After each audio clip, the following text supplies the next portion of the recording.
Hello, hello, hello, and welcome back to another episode of Spooked Coast to Coast. Yes, sir. We are back for our Halloween month, and we have Joy and Joey, JJ Paranormal. What's up, gang? How's it going? Guys. And as always, Missed you, mean it. Jen and Mondo. How about the beautiful Joy and the beautiful Joy? He said that. I know you let me call you Yes. beautiful. I don't know if Joy Oh. I mean, call you beautiful. You know, I don't want to overstep. The beautiful Oh, Joy. And the thanks, beautiful honey. I know you meant to say it. Backstage, one of us called Joy our daughter for some reason. I'm not gonna, Which I'm is not a gonna- compliment because she's gorgeous. Thank you. So continuing with the month of Halloween, I have my shirt from what is this Halloween Horror Nights 2019. Holy crap. I'm telling you, I've That shit is been old. keeping them. So this And I shirt love is this 6 shirt. years old.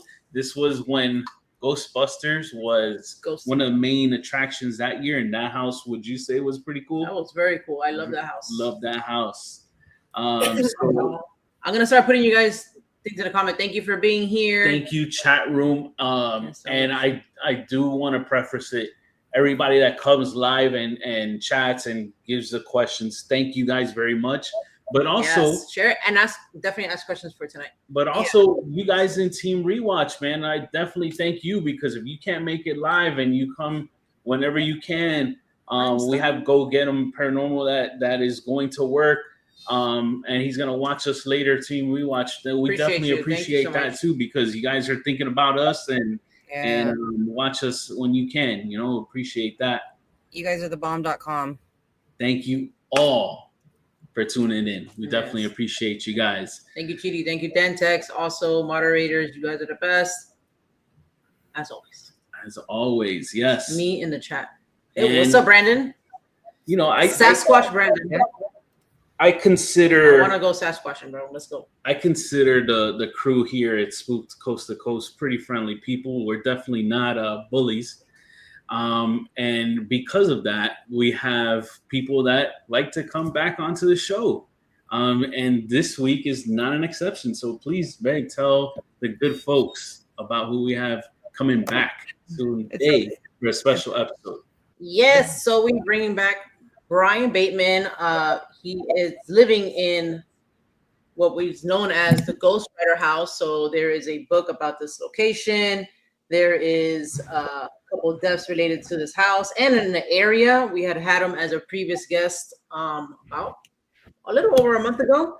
And in that previous episode, if you want to check it out, we learned about the house, the history of the house, and some of the notable hauntings, I guess, the people who live there. So we decided to bring him back on and maybe try to do an investigation live. We'll see. Oh, also, how we word this? So on TikTok, also you can follow him, Ooh, yes. Ghostwriterhouse. I'm He has. gonna get my Vanna White Trying to on. see. if I'm you trying to guys- think in my brain. How can I do this? He has a setup on there because he's on his computer. So you can probably see it. We're watching it here. So if we see the cap on stuff like that go off, we'll be able to see it here also. So if you want to go Give us catch a it on, flex. There you go. if you want to, Thank you. Oh, yes. if you want to go to TikTok and check out maybe like the cap on and stuff that he has set up, please go ahead and do so. So you can do that at the Ghostwriterhouse. Just put it all together. That's how I'm currently on there now, Thank and you. we get to see Brian's glorious back muscles. Yes. And his K2 going off, and we have some cat Yes. balls as well there. So Yeah. Yes, let's bring on Brian. Let's Why bring do we on have him on Brian. a backstage? Come on. come on down, Brian. What's How up? are you doing? Not How a are you lot. doing?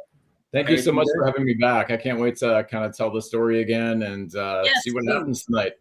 Yes, and as promised, I did write down Hey, Jess. where we left off so we can continue on this episode. So Awesome. we left off at Prince. Yes. So we hadn't discussed Prince at all. We wanted to leave it for this episode. So continuing where we left off with Prince. All right. Do you want me to do like a real? I'm really good now at doing a really fast recap, just for people that haven't seen before. So just to let you know, my wife and I moved into this house in Fort Worth in 2024. Weird stuff started happening. I started doing research. I found out that 5 people passed away in the home from 1914 to 2023. Actually, right where I'm sitting right now, Walt passed away February 3rd, 2023. We think he's still here. One of the many that we think is still here. And you know, after moving in, we had curtains pulled back, like somebody was peeking out the window in the bathroom. My dog wouldn't sleep in my bedroom was the first thing that happened. We've had things move. We've heard whispers. We've heard a man's voice. Actually, since we talked last, my wife heard a man say, "Hey," in her ear in our bedroom. So that was a new thing that happened since the last time we talked. So basically, as I'm researching the house, I also find out about the true crime stuff in the neighborhood. And I found out next door in 2017, a man named Sam, I'll say unalived. He unalived himself in the backyard. I found out on the house next to me in 1911 on the other side, there was a 16-year-old named Irene Lauterbach who passed away of typhoid fever at the age of 16. 2 doors down from me in 1998, an 18-year-old unalived his grandmother with his bare hands. A few houses from that, across the street in 1999, there was an unsolved case where a couple in their mid to upper 60s were unalived. And then I found out in 2020, 12 houses down from mine, a 4-year-old was unalived by her mother, who was hearing voices that said if she didn't do it, something worse was going to happen to her. And not only this type of stuff in history with this street, but the neighborhood has quite the history as well. I found most houses in this neighborhood are from 1890 to around 1930 on average. And we do live in the largest historic district in the southwestern United States, because it's just like neighborhood after neighborhood after neighborhood. It's just like historic. So it's really, really a cool place and an interesting place for sure. We had no idea this place was haunted. We didn't know about the 5 people that had passed here. And then some of the characters that we found out about who passed away, we're getting ready to talk about. He was a writer, former writer for the Fall River News in Massachusetts, home of Lizzie Borden. I got a little Lizzie Borden story for you. And then he also wrote for the New York Times, the Denver Post, the San Francisco Chronicle, and ended up here in writing for the Star Telegram until his death in 1977. So, Wow. Daniela said, when you were recapping right now, that something bigger has to be going on in that area for that to happen. And Dantic was saying maybe like the land or something.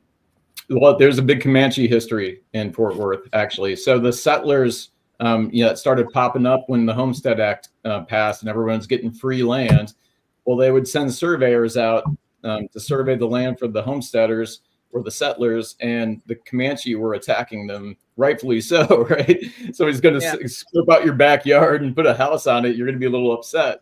So that was very common for the Comanche to be like, going after the surveyors. So the Texas Rangers were formed to protect the surveyors initially, and then the settlers secondary. And the city of Fort Worth in 1849 was a fort to protect the settlers from the Comanches. So yeah, there's not only that stuff, but we have the Wild West history with Hell's Half Acre. Like literally, like there's so much history just all over this area. So when people talk about cursed stuff, I used to laugh at that.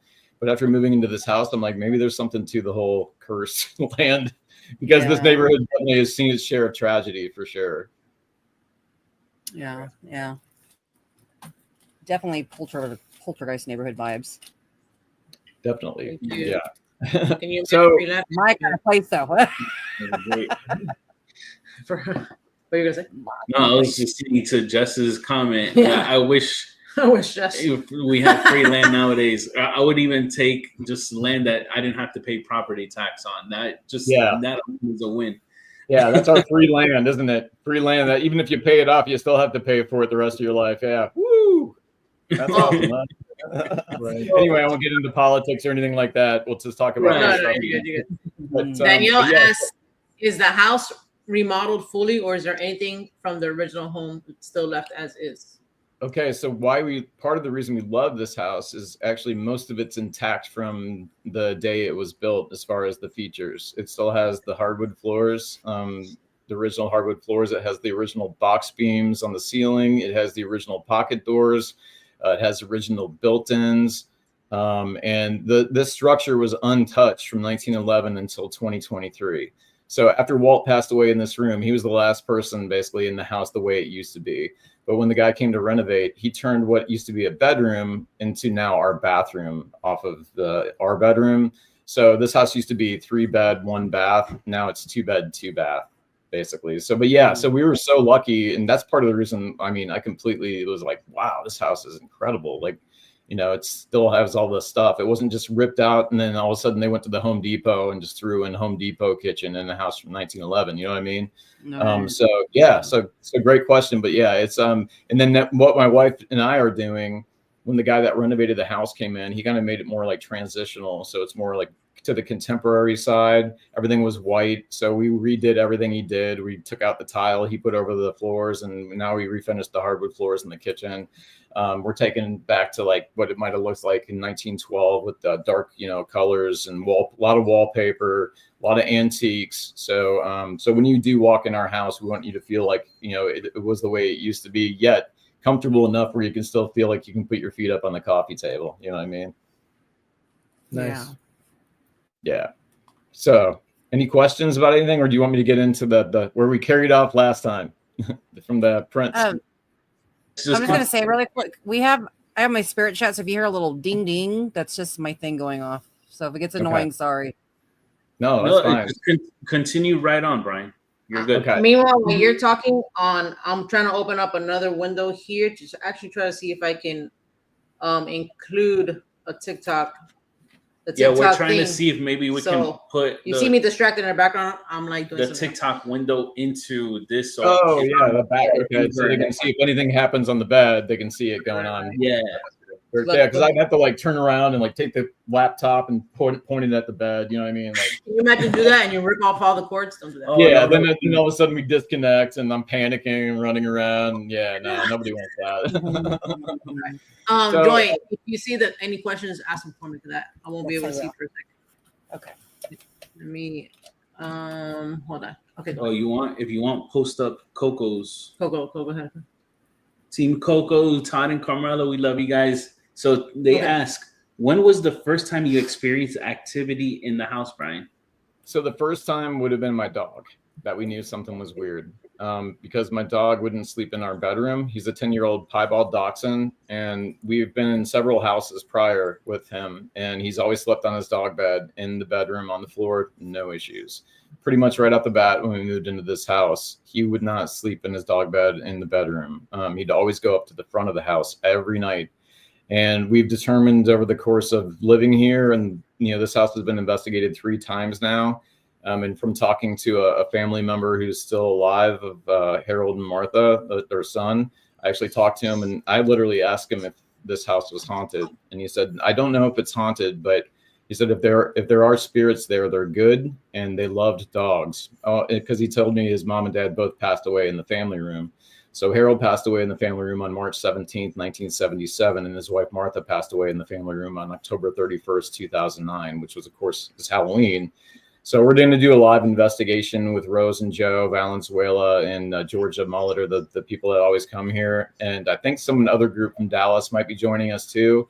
They'll be doing like a YouTube thing, and we're going to do it to see if we can not only make contact with Martha, which we have before. It doesn't have to be Halloween to make contact with her. But we thought it'd be fun because she apparently loved Halloween in real life, and it was a big part of her life. So we're like, she'd probably get a kick out of us trying to, contact her on Halloween night where she passed away in the family room. So yeah. Anyway, so yeah, lots of stuff coming on. But that's the last time we experienced something, of paranormally. Oh, I'm sorry. The first time was the dog. The last time. The last thing that was kind of significance was my wife heard a man's voice say, "Hey," in her ear. This was like 3 weeks ago in our bedroom. It was like 9 a.m. I was in the front of the house watching TV and she thought it was me. So it sounded like me. So she opened up her eyes and of course I wasn't there. I was in the front of the house watching TV. So yeah, it was a little startling and shocking for her. Not really scary. It's like, because we're used to things happening in the house. That's why like when something does happen, we already have experienced certain things. So unless it's something like really, really just crazy, we're kind of used to it in a way. Do you know what I mean? Because I've heard a man's voice whisper hi. She now heard a man say hey. The paranormal investigators caught 2 whispers on 2 separate investigations of someone saying hey in our bedroom. Wow. Yeah, we've had a dog bowl wobble in the kitchen on its own. TVs will turn on and off. In this room, they've turned off twice on their own in front of my wife. In my bedroom, Wow. the TV's turned on once in front of my wife. So it's funny because like I'm the one that talks about all this stuff, but really, honestly, more stuff has happened to her than me in this house, and she's out of town a lot because she travels a lot. So I thought that was kind of interesting though, because I would always think more stuff would be happening to me because I talk about it all the time. And there have been things where I feel like I've made connections just by simply talking or mentioning about a certain spirit's name, just because I've talked about it and it hasn't been talked about for, hey, there we are. And like the Ray Roberts kid, double guns. Hey. Nobody wants to see that. Nobody. Including my wife. Oh my God. Right. Sorry. So anyway, no, that's fine. But, so anyway, what I'm trying to say is like, it's weird to say you get used to stuff, but if y'all have been in a haunted place a long time, you kind of probably know what I'm talking about, where it's just like, when it's happening and you're just like, what can you do about it? It's not been bad. We haven't been punched, scratched, kicked, choked, anything like that. It's all been pranky and attention seeking. That's it. Right. Yeah. I mean, nothing at all we feel that is bad. And the thing that we think our dog was doing, this is when my ADHD kicks in and I go off on a completely different tangent. But when my dog was going to the front of the house, it's because we think that Harold and Martha are out there and they love dogs and they were together and he would go out every night to see them. I have a video of him actually going into that room, wagging his tail, and there was nobody in the room. And that was one of the nights that he bailed out of our room, which was every night. Like if I closed the door in my bedroom, he would scratch frantically to get out of the room. And so we initially thought it was concerning, but after I talked to the son and realized that his parents both passed away in the family room and were huge dog lovers, and the family room is where he went to. And I was just like, maybe it's not bad, and we feel like it's not bad at all. So anyway. So hey, what's your dog's name? The dachshund's Miles, and then we have a rescue that we got last year, and her name is Molly. So we got Miles and Molly, and now we have 2 stray cats that are no longer stray, and they got their shots and they're spayed, and they're destroying my furniture and making the house smell like pee. And that's Mabel and Minnie, and so we have Miles, Molly, Mabel, Minnie, and I could strangle like my wife for naming them all M names, because I'm like, every time I say it, it's hard to say it like 5 times fast, right? It's like Exactly. Yeah, you know what that reminds me of? Very off topic, but when we were trying to think of coming up with the name for like our second daughter, he was like, oh, let's do he said like a certain name, and I was like, bro, are you crazy? Like, I'm already gonna be like Armando, Ariel, this and that, like all A's. I was like, that's not happening, because I'm already calling them backwards names as it is. I was like, I would just lose my mind. So, don't do it. Don't ever do it. It's not cute. Too many A's. Well, and other side note, if so we did an investigation last night with a Black Smoke Paranormal, and we were investigating, and the you said a name that you actually, one of the name of your cat's Mabel. We ended up receiving that name as a name of a spirit that we were communicating with, but it didn't. See, here's what was kind of funny about it. I thought it the way it was pronounced was Mabel, but you heard it the correct way, Mabel, because that is like the older way of saying it, and that's how it came out in an EVP. The spirit was from 1920. It was in the 20s. Yeah, 1920. Wow, we were communicating crazy. With. So it used to be pronounced Mabel, and then now if we see that name, we say Mabel. So that was kind of interesting. Yeah, when you said that, I was like, huh. Actually, no. That person going. I'm sorry. I'm sorry, I keep going off topic here again. The Mabel thing is kind of funny that you say that, because there's a little backstory to Mabel, and it's like I'll do it really quick. But she showed up underneath our house last October, and she was fighting another cat literally under our bedroom at like 4 o'clock in the morning. So we were introduced to this cat fighting literally under our feet. And so we went outside the next day, and she was peeking her head. She was hiding underneath our house, but she wouldn't come to us. But so I started putting some food and water out for her. This is why she's in my house now forever. But so I started putting food and water out for her, and she would eat, but she would still never have anything to do with us. But then finally my daughter got her to come out and let my daughter pet her. So I'm like, well, she seems to like you, Emma. I'm like, you should name her. So she's like, well, I'm going to name her Mabel. And I was like, okay, that's cool. It's an old kind of style name, you know? Yeah. So, well, we have an antique store in our neighborhood. It's like a salvage antique store in an old Piggly Wiggly that used to be the neighborhood grocery store. And we go there and get some stuff for the house, because it's a lot of period stuff that works in the house. And my wife was going there one day, and she saw a stack of postcards sitting there. And the first postcard said Mabel.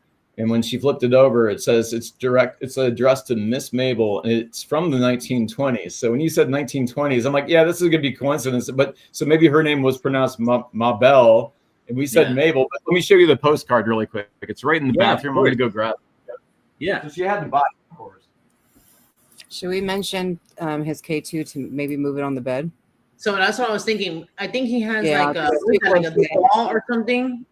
What's that black thing on the bed? I can't. So no, it's not black. It's blue. What's the blue? Oh yeah. Sesame Street character. Like that. Exactly. Yes. Mabel. Yeah. And I can't read it back, but it's from the 20s, and it is a postcard. And it was just weird that she she saw it like 2 weeks after my daughter had named it, and it was like so. Sorry. You guys want me to dance? Jen just threw me off. I want to throw myself off all night. It is Sunday night. It's Sunday fun day. So it is Sunday fun day. Correct. Yeah. But anyway. So, no, but that's how we spelled. Yes. That's cool. Yeah. Yeah, very cool. Brian, real quick, the K2, that thing that you have on the bed, do you think you can maybe prop it on there instead of next to the computer? Yeah, because it picks up EMF, and your computer, the internet picks up a lot of EMF. Right. So you want to try to keep it away from like outlets, Wi-Fi. Well, see, the problem is my router's right back there. If I put it on the bed, it's just going to be going nuts. So I usually have to do it. So that's why I put it over here, because I usually get green, but that makes sense if it's going off now. It's because of the computer, because I'm connected to the Ethernet too, so it's getting that signal. I'll just kill this thing off. It's not gonna do anything tonight. So straight in. Yeah. Oh, gotcha. Yeah. But the cat balls maybe will go off, and we got a clear shot of Grover right there. So we'll see. You never know. They did go off earlier today when I was doing a TikTok live, but just one of the two went off on Grover, which was weird. Actually, fingers crossed, guys. Fingers crossed we got a cat ball go off. They never go off for us, so I don't.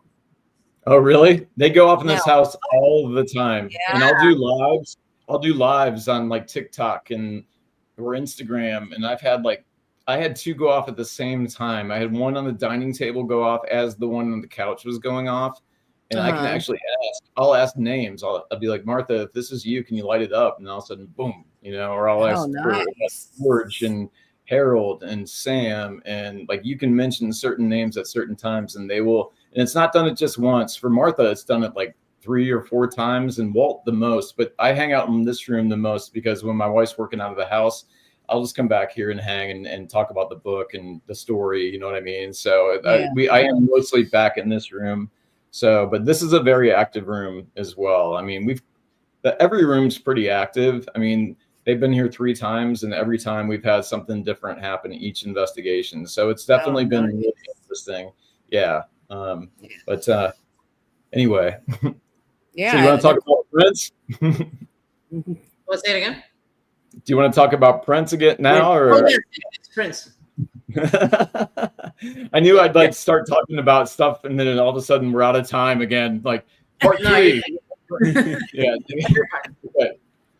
Okay. So this is the kind of the cool thing about Prince, and I found something out about him that I didn't know since I've talked to you. I thought he was maybe a bad guy. He's not. He's not a bad guy. It was actually, I think, his wife who was the problem. I'm not for certain. Of course, I'm not going to ask about that to his son and the family because, like, you know, I'll tell you the story really quick. But anyway, so Harold was the writer that died in my family room in 1977. His first writing job was for the Fall River News in Massachusetts. So he was born in 1905 in, I think, New Bedford, which is not too far from Fall River. But I think he grew up in Fall River. I think he went to Fall River High School, we found. But his first job for sure was with the Fall River News. And he would recall seeing Lizzie Borden as an older woman actually walking down the streets of Fall River, getting taunted by school children, doing the Lizzie Borden took an axe and gave her mother 40 whacks chant.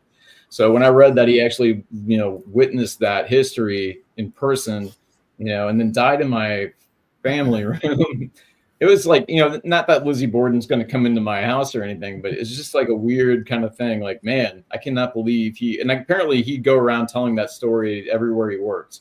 You know, he was very proud that he saw Lizzie Borden, and he was very obsessed with the Lizzie Borden trial as well. So I thought that was kind of interesting. But so his original name was Prince Carlisle. That's what he was born. But then I found that he would when he went to like the New York Times, I think he wrote under the name Harold Carlisle. I'm still looking, but he didn't write under the name Prince Carlisle because, again, unless you're Prince, you know, I'd be kind of weird in like the 1920s to have your name Prince. You know, I would probably confuse a lot of people and stuff. So, you know, so after he wrote for the Times, then he goes to the Denver Post. He's got a couple jobs in between, but then he writes for the San Francisco Chronicle. And I thought he left his wife and kids when he worked for the Times. Well, apparently, she went with him to California. They thought she was missing. They didn't know where she went, but she was actually living with Harold or Prince and their 3 children in California when he was writing for the San Francisco Chronicle. But so after the kids, I guess, got old enough, you know, they were out of the house. That's when he decided to say, you know what, I am headed out to Texas and I'm starting a brand new life. He literally changed his name to Harold Monroe legally. I got to find the court document. I know it's there. Somebody I work with found that there was a document. I just need to go to like the courthouse and get it. But and it will say why they legally allowed him to change his name to Monroe. And I think it had something to do with his troubled marriage and his former wife, because when he got here to Fort Worth, he actually got remarried and then had 3 more kids. So he was a little bit older than Martha, but it was like he just started a brand new life all over again here in Fort Worth. And yeah, so that was kind of interesting. But again, I thought he abandoned his family in New York. That's not the case at all. So now I feel even better about him and who he is, because yeah, I think he was a decent man. I really do. So which makes me feel better, because like I feel a really strong connection with this guy. And he's like the guy that we think brought me to this house to end up, you know, creating and writing the book and, you know, that kind of stuff. So it's a crazy story. I actually love telling the backstory better than I do. It disappoints a lot of paranormal people because they're like, tell me more about the curtains, you know? But I'm like, no, you got to listen to the backstory, because it's like, this is also paranormal. I'm telling you, you know what I mean? Yeah. It's just not the same kind of paranormal where it's like, I don't know how to describe it, but it's almost like more like an unsolved mystery kind of paranormal type of thing. You know what I mean? Yeah. Definitely. Like a calling. Yeah, like a calling, but some type of, you know, it falls under the whole, like, you know, supernatural synchronicities and stuff like that. Mm-hmm. Yes. Yeah, I don't believe in coincidences anymore. I mean, you know, did you guys want me to go to the backstory a little bit so people kind of know, or do you want to just keep talking about it? Okay, because like, all right, so I used to write comedy for a guy named Gary Burbank in Cincinnati, Ohio, back in the early 2000s to the year 2007 when Gary retired. I was a stay-at-home dad at the time, and I loved the job because I loved writing comedy. I was good at it. My mind is always racing and wandering and going to weird places, so it was perfect for me. I was selling a lot of stuff to him, And so I was making a little bit of money, not a ton, but it's like I had I had an outlet for my creativity. Basically, it was so nice to have. And talking to adults as opposed to just SpongeBob 24/7, which I don't mind SpongeBob 24/7. Don't get me wrong. I was like, man, this is a good era for cartoons for kids. Wow, this is awesome. SpongeBob just like blew my mind. Then they started coming out with like Flapjack and all these other weird cartoons. I'm like, man, this is awesome. So I think I would like some of those shows better than my kids did. But anyway, when Gary retired in 2007, it was just like it was over, man. That job I had, that love I had of creating, it was just I like to say it was like a creative fire in my mind was snuffed out, right? And that fire didn't get lit again until we moved into this home. When that's the year too, I got the 4-leaf clover tattoo in 2007 on my wrist. I got it because I figured at that time in my life I needed luck to get a job like the one I had, but I also got it as a reminder that I'm a stay-at-home dad and I could be working for a boss that I can't stand. You know what I mean? I get to watch Flapjack and SpongeBob and make giant pancakes with my kids. Like this is awesome. It's pretty cool. I'm not complaining. So anyway, but yeah, creatively it was just like a horrible year. And so when my wife showed me this house, like when I walked in, I'm like, I just felt like immediately like at home and comfortable here, and which is weird. And I told her, I'm like, I could see myself living in this home. And she's like, that's a good sign, because like we were still living in an apartment at the time and we still had 6 months left on our lease. So this was a horrible time to be looking for a home. But I'm like, we got to do what we can figure out to get out of this lease and pay what we need to pay to get this house now. So we, long story short, closed on the house February 1st, moved in February 4th. And then that's when the dog wouldn't sleep. And then I started researching, the house. And that's when I found out that Harold Monroe, the former writer, passed away in my family room on March 17th, 1977, St. Patrick's Day. As soon as I found out that connection existed, and you can say it's coincidence, but I don't think it's coincidence, because as soon as that connection happened, there's that fire in my mind was lit again, and that spark and that creativity and that passion. All of a sudden, it's just like I woke up, and I would spend hours and hours a day researching the history of the home, and that's when I found out the bad stuff about the street, right?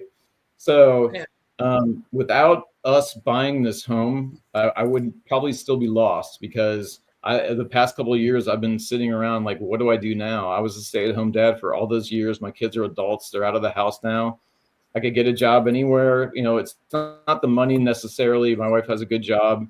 Of course, I'd love to contribute financially, but it's just like, so this like fell in my lap at the exact perfect time.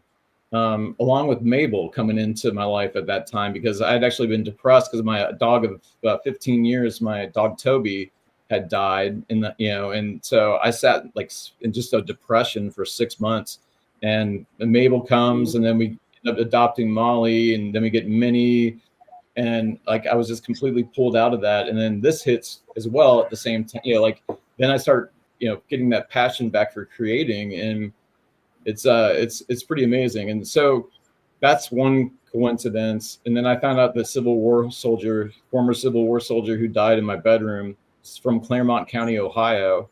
Well, I lived in Cincinnati, Ohio, in Hamilton County, right across the bridge from Clermont County. And my father taught at Clermont County schools. And then Viola Ever is the one who lives here in this room. This was her room in 1911. She came down with colon cancer in 1915. Didn't die in the home. Actually took a train back to see her sister in Indiana, died in Indiana, and then is buried in Anderson, Indiana. Well, when I lived in Cincinnati, I would go to Anderson, Indiana all the time to see my cousins, because my aunt and uncle met at Anderson City College. She got married and had a family and raised them in Anderson, Indiana. Literally just sold their home a few years ago after my aunt passed away. My uncle sold it. And then another connection that we found, there was a guy named Harry Hagerman in this house, renting a room in 1920, and he was like a former oil guy or something, but he swindled somebody in Kansas, and he got arrested at the house in 1920, right before Thanksgiving, I think. And but when I looked him up, he was born in Springfield, Ohio, and buried in Springfield, Ohio. My grandparents are buried in Springfield, Ohio. I used to go to Springfield, Ohio all the time to see my grandparents because that's where my dad grew up. So, you know, and that's just 3 of many more that I found. We've had these weird connections, not just from me, but through the author. We had some weird connections that we found out writing the book. Like I've had weird connections with Rose, the paranormal investigator who comes here. My daughter's middle name is Rose. Her first name is Rose. Her granddaughter was born on March 11th. My father was born on March 11th. Like there's a weird like Indiana connection to this house and like a Midwest connection. And my wife and I are from the Midwest. And then we end up here. You know what I mean? It's just like, for what? What reason are we here? And I think it's not just for me and the creativity thing and Harold maybe helping a guy out. And maybe trying to get his name back into the New York Times again, or getting his name back in the spotlight. You know what I mean? But yeah, it's a lot. It's a lot. It's like, yeah, that is a lot. It's overwhelming, and I'm still trying to figure out what this all is and what I'm doing, why this is happening. I don't know, and that's why I love talking to people like you, because like you guys come in. You take the time, you listen to the static for like 8 hours that I would never listen to for like 10 seconds. And you find the little whispers and the voices. Sorry about that. Somebody's really, I guess, a fan of my muscular back. Call my personal number to do a little hookup tonight and take a look at it a little bit closer, I think. Oh, hey, Brian can start up an OnlyBacks. Oh, yeah.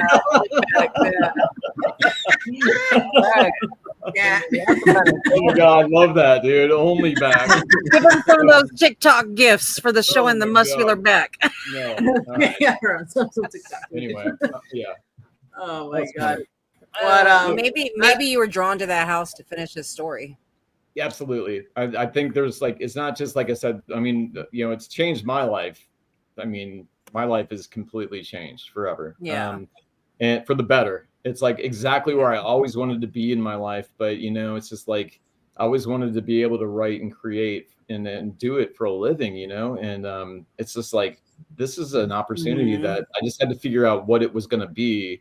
So, you know, in the book, unfortunately, I approached Jen with the true story that I tell everybody on these TikTok lives, because to me, it's fascinating. And but the thing is, with the true story, it's like it wasn't enough material for a book. So Jen's like, let's take this the horror route, you know, because there are some pretty terrible things that you tell me, not in your house, but on your street. And so that's what we did. So we took the real stuff that's happened in the house, like we'll put like the curtains pulled back and the dog bowl wobbling, and we put a lot of the dates where people actually really passed away in the home book, but we changed all the names and everything. But so it's historical fiction horror, but sprinkled with reality throughout. So and not just in one house, but in on one house and also multiple houses on the same block typically. Other than the girl that's 12 doors down, she's on the next block. That 4-year-old that was unfortunately unalived. Yeah, she's 12 doors down on the next block, so it's a really close up to our block. You know what I mean? So it's all within like super easy walking distance. And my wife and I don't like to walk past that house at all because it's super sad. Like it's so horrible. Like when I found out that, not just her story, but the other stories too. I'm like, I was like, where did we move? Like, what neighborhood is this? Like, this is like Nightmare on Elm Street neighborhood. You know what I mean? But it's not like that at all. It's really, the neighborhood's lovely. I mean, again, most houses are from the 1890s to the 1930s, anything from cottages to mansions. If y'all like Taylor Sheridan shows, they're filming Taylor Sheridan shows in our neighborhood. They're filming Lioness tomorrow. Actually, we're gonna walk over and see the trailers and see if I can get any free food from the trailers. But yeah, so it's like a picturesque neighborhood. You know what I mean? So it's amazing. When you walk through this neighborhood, there's so many intact historic homes. It's like you're walking back through time, and it's really it's an amazing place. So we love it, even though it has a dark history and tragedy. Luckily, our home isn't one of the homes that's like negative and dark, because I know there's probably several homes in this neighborhood that probably have that energy in their homes, because I even talked to a neighbor that actually they were redoing one of these houses and they were having stuff fly off the wall, like stucco was flying off the wall. Like there's all kinds of crazy stories from houses in this neighborhood. That's why I was always surprised when I moved here. I'm like, I'm surprised this isn't like paranormal like show hotbed. You know what I mean? Because it's just like, you never know. You might. yeah, but I guess people just don't know. You know, maybe that's why I'm here too, to tell everybody about it. And it's like, you know, not only the bad history, but the history is just incredible. It's amazing. You know. So. Well, really quick question. Danielle had asked, what part of the Midwest are you from?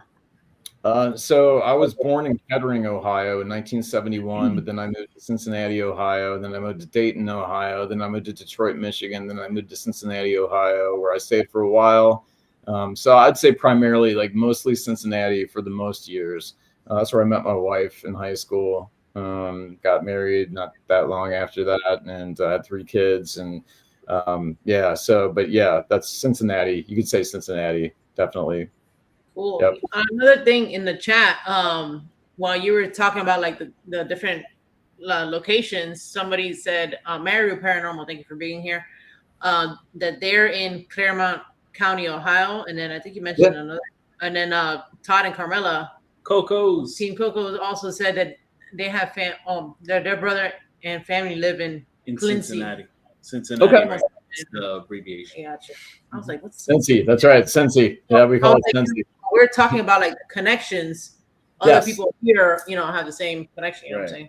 That's the thing that's so awesome about doing these too, because it's like there's so many connections. I mean, I think like after experiencing all this, I think everything's connected, man. I think like the universe, every person, every little bit of matter, whatever, you know, even molecule. It's just like we're all connected. And if you start asking questions and having conversations with people, some of the stuff that you'll find out about how much we have in common is absolutely incredible. And like I've actually established a lot of connections with people. So, you know, the 4-leaf clover thing has been a crazy thing.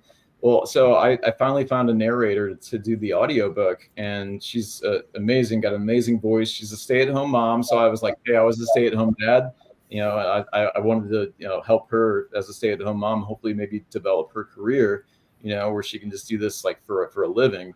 And so I hired her, and she told me after I told her the whole story, I'm like, look, this is a little different kind of audiobook than you're probably used to, because this whole thing is like weird and there are a lot of connections. And so I told her the whole story because I want people that are part of this project to understand how important this is to me. And I want them to understand how crazy this story is, to get excited and to have that passion and be able to relay that energy and enthusiasm that I have, you know, only even like done through an audiobook. And she's got that kind of that actress voice, and this really great voice. But anyway, so she tells me after I tell her the whole story that she actually got a 4-leaf clover tattoo when she was 18 years old. That's crazy. Wow. Yeah. Like, what the hell? What are the odds? Yeah, and you know, I found out too, Harold, this is another thing I found out. Harold actually we never looked at times of people passing in the home. And somebody on TikTok suggested, and they started talking about times and significance of times. And so I asked my daughter to look up the death certificate we have for Harold. And I'm like, what time did he die? And she's like, he died at 11:11 p.m. He died at 11:11 p.m. on St. Patrick's Day in my family room. And I know 11:11. So I was like, I think there's some significance to 11:11, supposedly.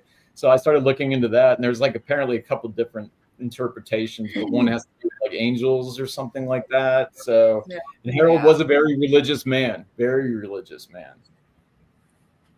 11:11 is my that's my number. Right, that follows me everywhere. So. Oh, really?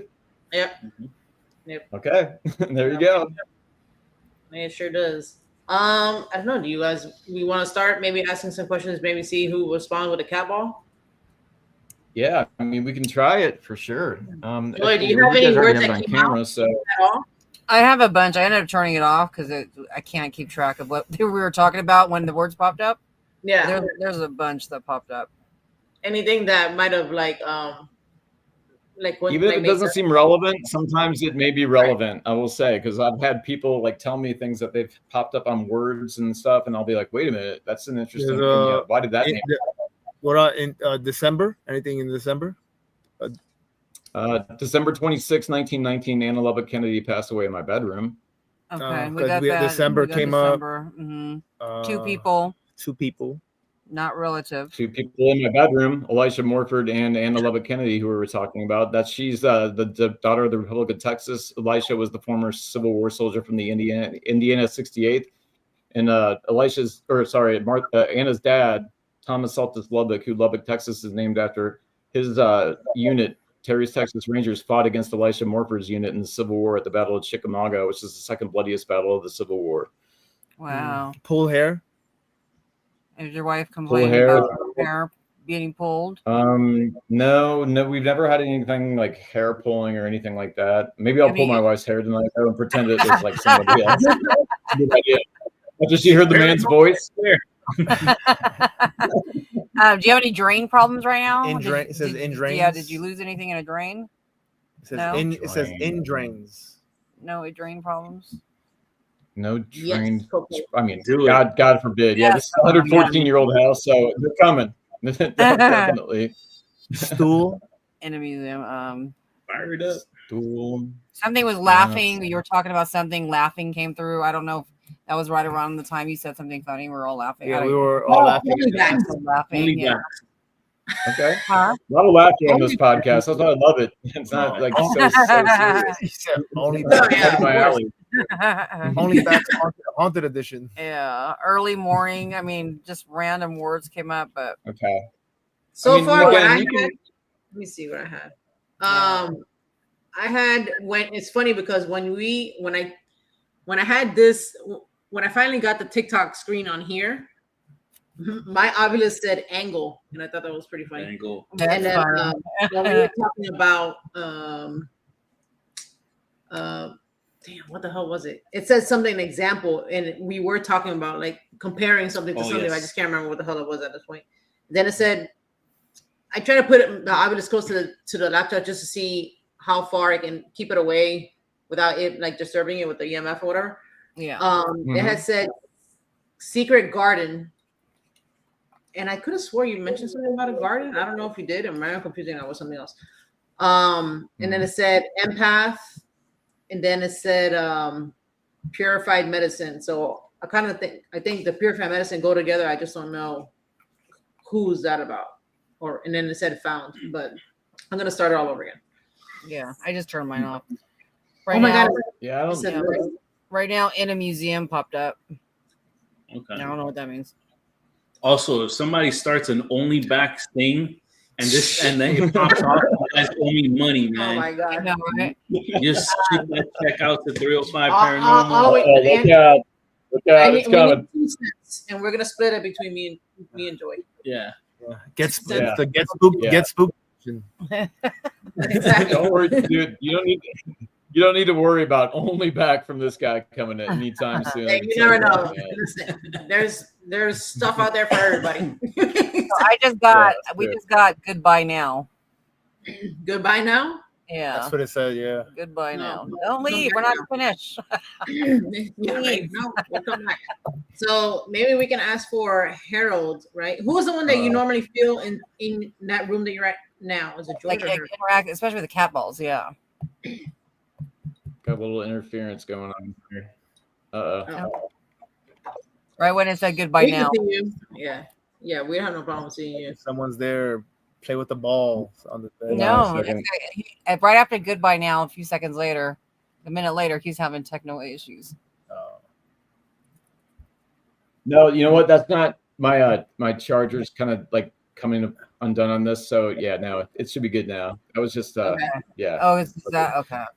So yeah, who would it be? Did you hear? For the cat balls, like, you know, when I normally ask for names to set them off, I always ask for Walt. Of course, Walt did pass away in this room February 3rd, 2023, and we've definitely made communications with Walt before. Last paranormal investigation, in fact, using the Estes method. I'm learning all this stuff, right? I don't participate. Yeah. I don't really do any of the investigating. I just kind of hang back and let them do it because, like, I did that Estes method once on the second investigation, and it's kind of like I didn't like it. It did kind of freak me out a little bit, honestly. So yeah. I'm like, I don't want to be bringing. I don't know. So, but my wife was actually kind of cool with it, and she did it. And then, but they did it the Estes method last investigation, which is like 3 weeks ago now, I think. and like she said, I am Walt.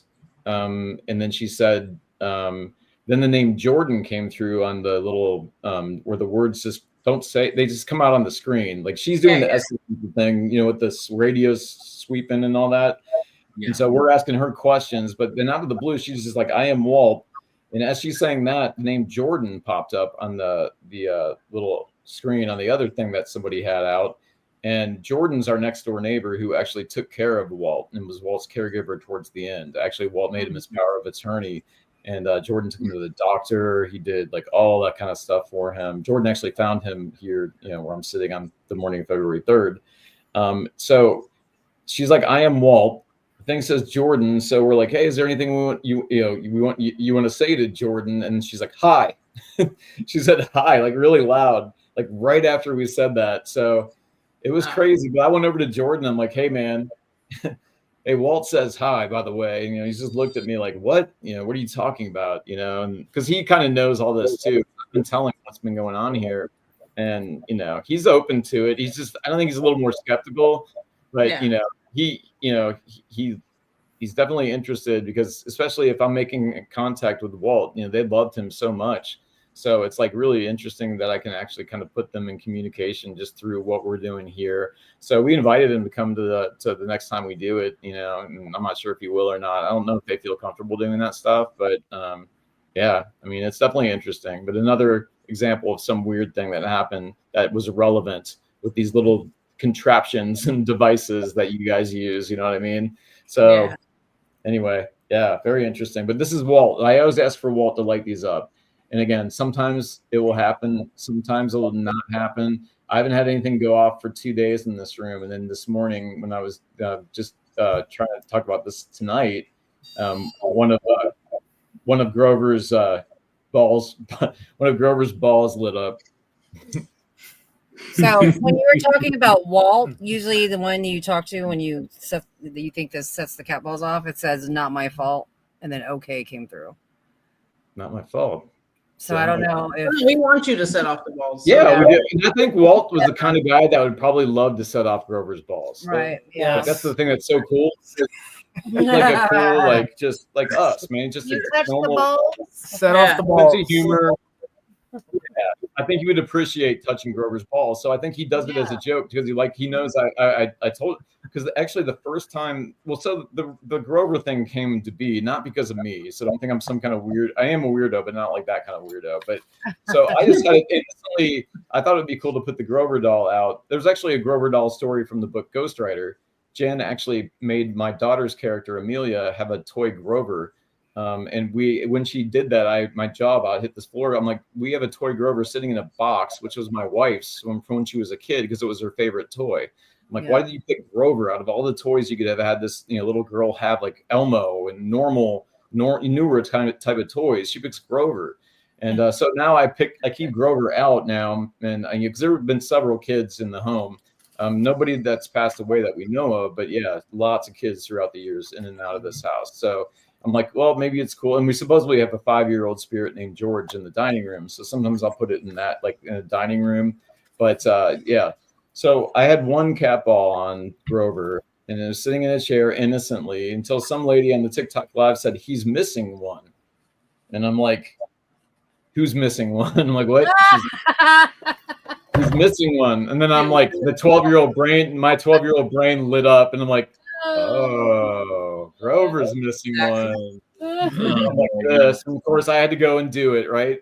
But nothing happened. It didn't go off. So next day, I'm back on TikTok live again. And the lady that told me to do the Grover ball thing was not on. I was like, God, I wish you would have been on. But right when I was getting ready to sign off, both the Grover balls lit up.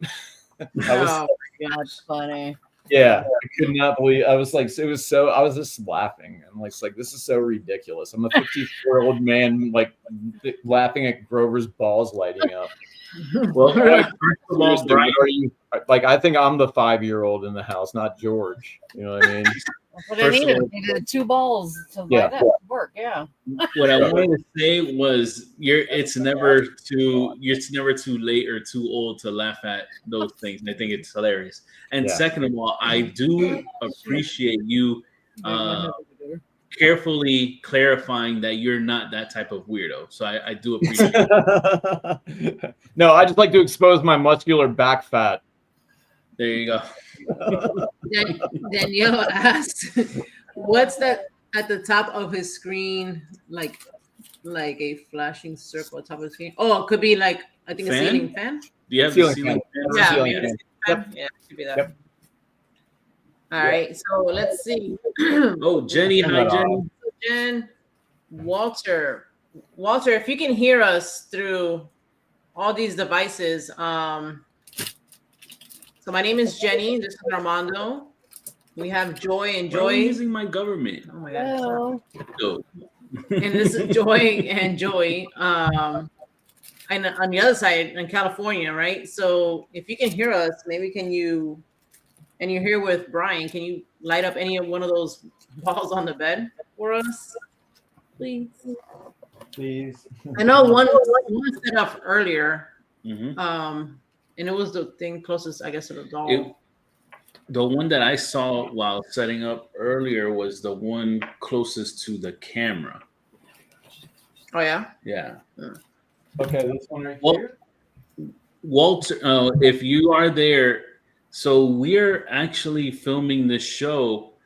Joy and Joy, our friends are from California, and Jen and myself, we're from Florida. Have you ever been to any of those states? If you have, if you can please light up any of those cat balls, so we can know if you've been to either California or Florida. Did you see me light that up? Is that the one you were talking about that you saw light up that was closest to the Correct. camera that it was touched? Okay. Yeah. I was just making sure. Okay. Because I can see that one totally clearly right from this view too. So. Oh, your view. Yep.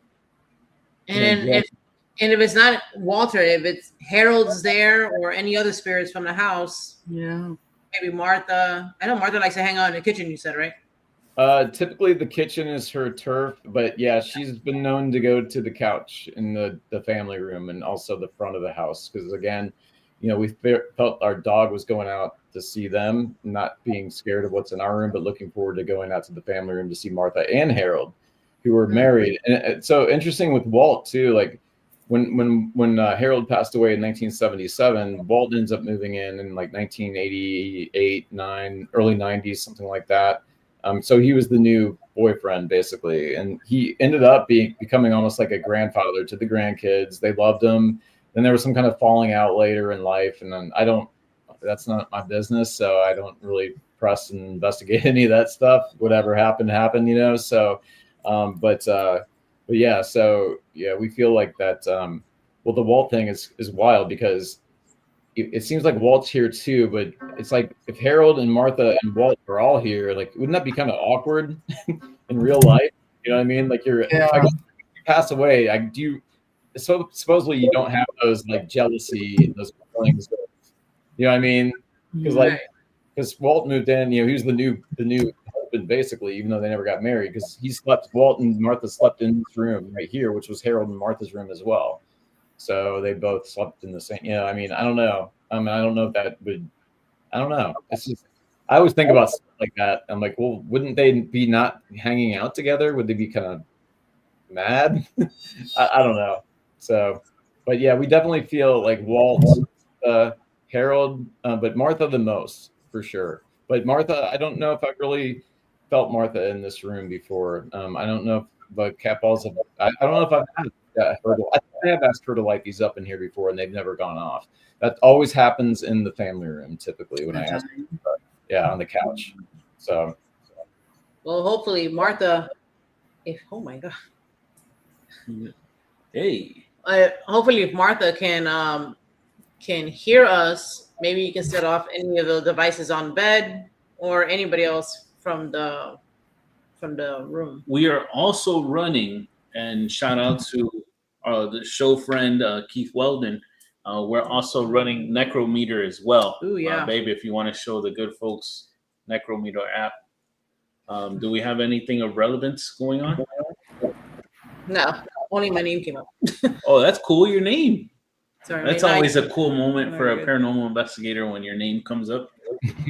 Yeah. So very special Tell Me and month came up. Anything happening this month? Very special Tell Me month. Month, yeah. Is there? Oh, and then also Danielle had a good idea. If there is a certain type of music that would maybe. Awesome question, Danielle. Yes. Yeah. Like something that's a good observation. I actually have a Victrola I bought. It's a 1917 Victrola that's sitting in my den. And when I do the historic home and ghost tours, I actually always start it with a Victrola song and then end it with a Victrola song. And it seems like it can kind of spark up a little bit of activity. So I always do it, but that music's from like the teens. I mean, the house was built in 1911. So I know they would have had like a record player like that, back in the day. So I'm sure some people would like that, but I'm not sure, like, what would I play? Like 60s, 70s, 50s? I mean, I'm not sure. The house covered all eras, basically, from, 1911 to 2023. So, I mean, maybe I could just even like throw up some Snoop Dogg or something and something would happen. We could throw out some 90s music. 90s music might be good. Maybe I always feel like I always do 50s music in the house. I think Harold would have been a big 50s, 60s music fan. We do a lot of 70s in the house we play. And then we also play a lot of like stuff from the 20s and 30s, like Etta James and Ella Fitzgerald. And we always had that kind of music playing in the kitchen because it just fits this house so well. When you walk in, you hear that music playing. It's really, I think they like it too. So we like it. So yeah, but I'll have to start paying attention a little bit more if that kind of ramps up stuff when I play certain songs and music. And I'm not like that observant on that kind of stuff, but I should be more aware. So thank you for mentioning that. But yeah, I can sing if you want me to sing a cappella too. We can sing it if we stir anything up. Go ahead, do it. Brian, no. if you start singing, you got to charge extra for that. Yeah. Maybe on my only back. Maybe on my only back. Danielle asked Does if there was a specific song that's perhaps we need to find out, I guess, the time frame first. So I think the best bet. Oh, wait. Actually, no. You sparked something in my mind.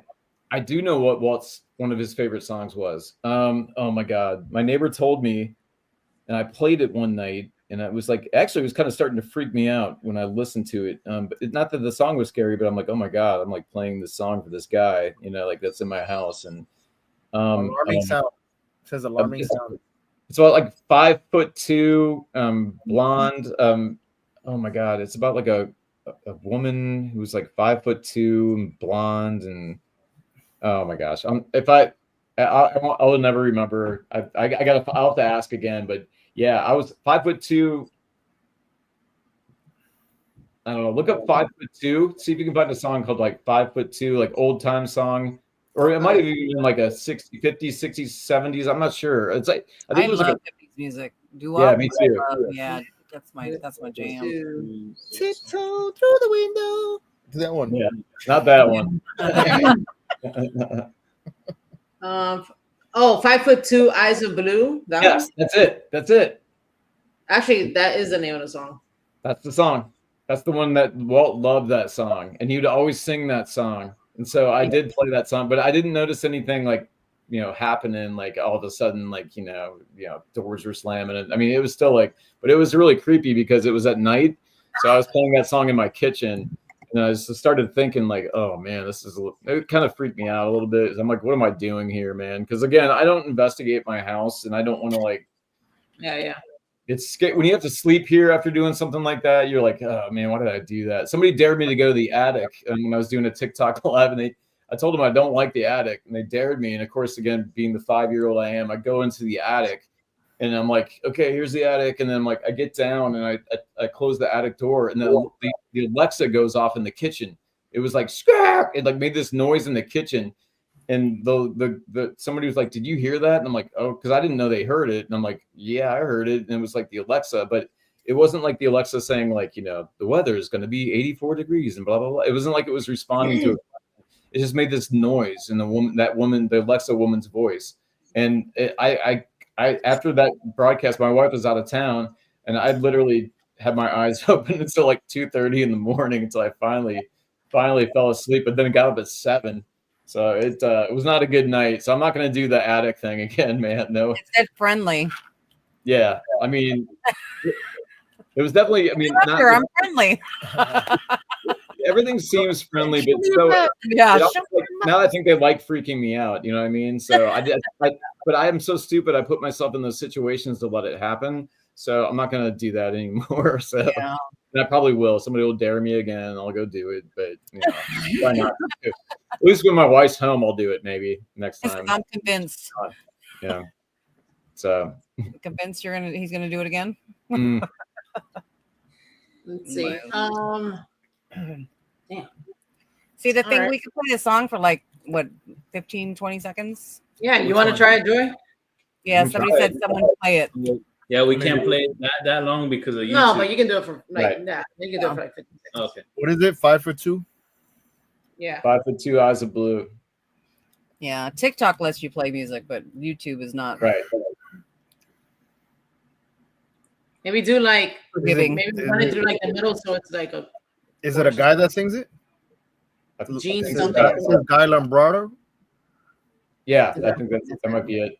And he said Oh, play you know what? Oh, I think okay. a good idea is this. Look, Chaz says you have 8 seconds before YouTube flags you. I think 8 what we should seconds, do okay. is this. Look, But you can still.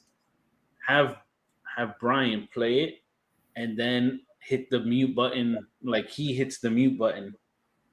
So Oh. that way that's a way how to bypass it at that point. Right? Because YouTube's not gonna hear it because Right. Yeah. I mean, muted it. I don't really care because I'm not making money off of YouTube. So if I get a copyright, I don't know about 305, but At all. we're not making money on this. So at this point, I don't give a shit. I don't think my 50 followers are like paying the bills either. So I'm willing to roll the dice if you are. You want me to play 8 seconds? Yeah. Yeah. So you want me to try to find it and play it? Well, I have it up, but just let me know Okay. when from you want to play from the beginning or the middle? I don't know if at the beginning or maybe like in the Just middle-ish or a couple whatever. seconds in the middle, maybe. I'm trying to find the chorus, probably, right? Yeah, do like the chorus spot. Yeah, we Like just whatever the chorus. Be our side for a second till I find the chorus. Do it.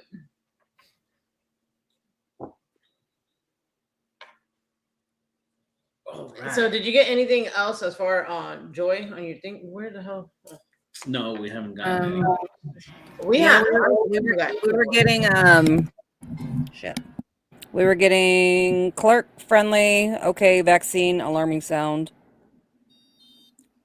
Whales. Well, I would love for one of you guys to touch one of the cat balls. You did it earlier for Brian. If you can do it for us now. I remember when Brian first came on the show last time, I did feel there was a male spirit in that room, in the back corner, like behind him, not not the TikTok angle, but the other angle. It was on his I don't know, my right, I guess, best way I can put it. It don't feel like that, like anything. I can't feel anything now because just the way the setup is, I can't really like tune in. But we'll see.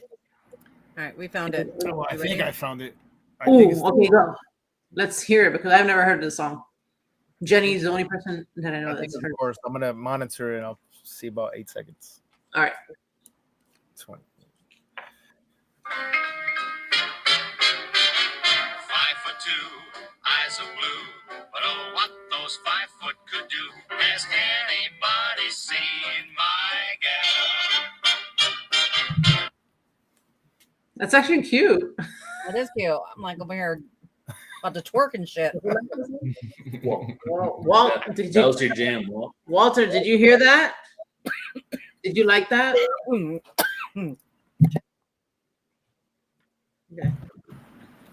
Nothing. We just got in the ward. What the hell Did just his happened? light just get brighter? What was that? Okay, no. So that's we have the TV on and it displays artwork and it just switched art dude. displays. But that hadn't happened the whole time. We've been on for like an hour already. Yeah. So it's like right there that because I saw that light too, and I'm like, oh wait, and then like what was the art that popped up that got bright? What was the picture? It says boo. Ah, boo, boo. I'm here. Are you serious? Yeah, serious. Yeah. Yeah, boo. I'm here. See? Weird. Hold on. I'll slow the tape. Surprise. Not a coinky-dink. That is I kind don't of. believe in those. That's kind of. Remember we were talking about synchronicities?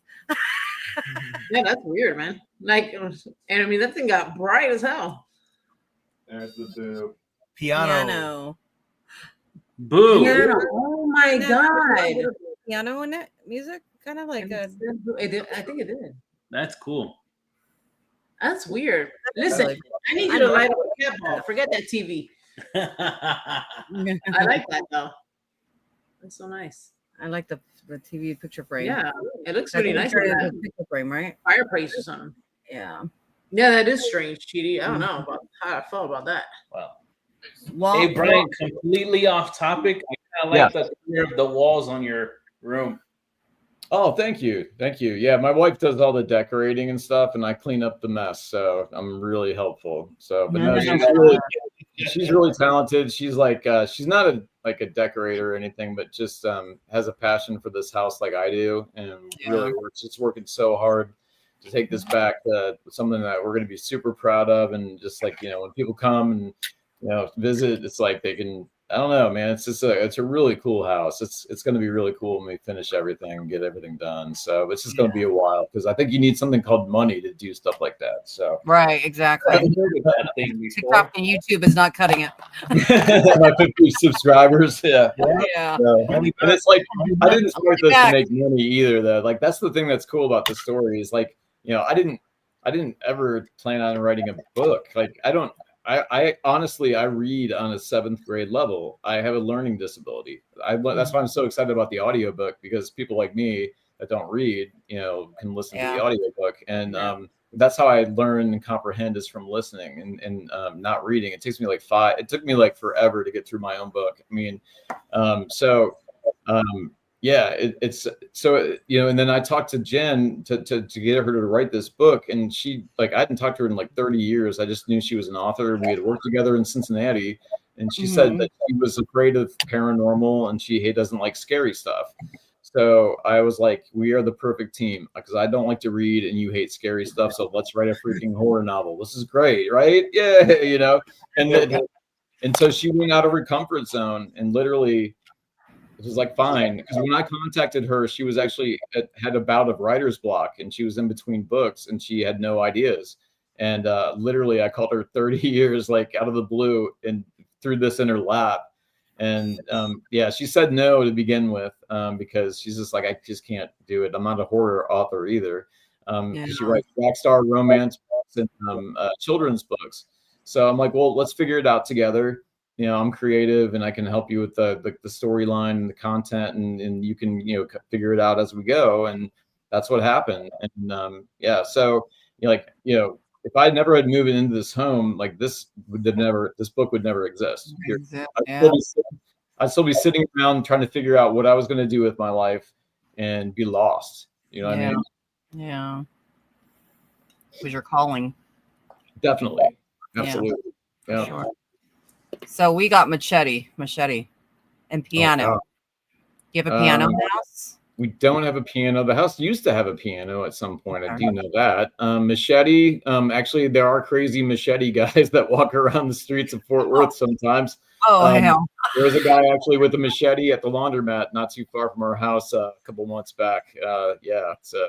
But no, I mean, that is kind of weird machete. Yeah, but we do have machete guys. I mean, I think every city's got their own machete guys. It's who carries machetes? Where do you even get a machete? I know. I don't know. Yeah. Walmart. Okay, I guess I'll go be a machete guy then. What is the point? Why are you carrying a machete? Yeah, exactly. Well, yeah, that's where you get scary, right? Yeah. Let's see. I kind of want to do maybe ask with the dowsing rods if anybody is there in the room with you. Do you? I was thinking maybe you could ask and to see if the rods would just answer you. Okay. I mean, I will ask. So. All right, hold on. Give me. Get me set up. All right, please answer Brian. Okay. All right, go ahead. All right. So if there's anyone in here with me right now, whether it be Walt or Sam or Viola or whoever it may be, can you let her know? Can you let Jen know by crossing those rods? It said yes.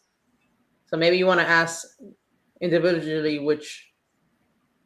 Okay. So Walt would probably be, again, the one I think would be the most one to want to come through in the room, but I'm not necessarily sure about that anymore because, like I said, there seem to be a lot of people that want to come through sometimes. So I would say Walt, though. Walt, if this is you, can you go over and use her to answer the question through those, they call them dowsing rods, I guess. So, Walt, are you in the room with him? Just reach your hand. Slow, yes, but yes. I mean, babe, Walt had to come from Fort Worth, Texas Oh my to God. Miami, Florida. Yeah, it's going like this to the screen. How about It's a stranger. People say about- why. People ask why. How is that possible? Well, you know, two of the same things. What is it with quantum physics or whatever? They just discovered two particles can be at the same place at once that carry the same exact information. I feel like Right. they just, and they're there. It's It like- says stranger. That's the thing. It's like it's all connected. You know what I mean? So it's like it doesn't. I don't think necessarily matter where you are. It's just like I don't know. That's kind of what I feel, at least in this house, for sure. I think Waltz is who we were asking. Yes. He said Jen and Mondo are strangers. Yes. It would definitely strangers. like- to it. Yeah. Wait, don't know you. They're really nice strangers, though. We're They'll give you candies. we just want to talk to you. We just kind of want to see if we can communicate with you through Brian's computer. Yeah. That's all. And So Walt- if you hear us, we'll set up the cat balls or Yeah, let us. you can light one of those balls up. I always hate when you ask and it doesn't happen because it's just like it makes me look like a fool. Yeah, Like, you know, it's like, but I you- get it, yeah. it's not like performing a magic trick. People don't Yeah. understand.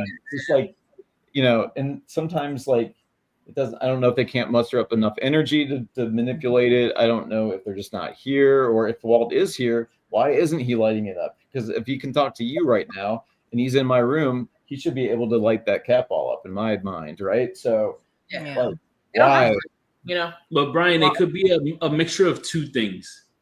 One, technically, it could be it's something that it's supposed to be like for your eyes only type of thing. Mm-hmm. Or two, they may know or they may sense it from you that you don't really want to like have equipment going off in your house and things like that, and maybe just they're kind of like they hold back a little bit from that.